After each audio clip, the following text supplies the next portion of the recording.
naman ako sa mga customers Naalala mo yung nangyari sa milk teahan dati? Anong kailangan mo? Problemado ako nung time na yun Likurban ba naman? Kahit na, wag mong dalhin sa trabaho ang mga drama mo sa personal na buhay. Okay, magiging mabait na ako.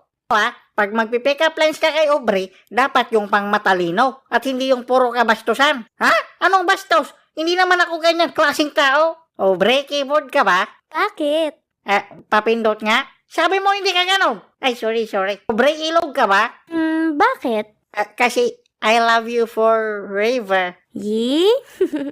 Simula ngayon, si Douglas Tumagay ay hindi na mag-iinom. Yan! I'm so proud of you. Hey, maraming salamat, future self, sa pagtulong sa akin para magbago Walang anuman, younger self. Hey, the best ka talaga. Hoy, pare, sino kausap mo dyan? Kausap ko tong future self ko.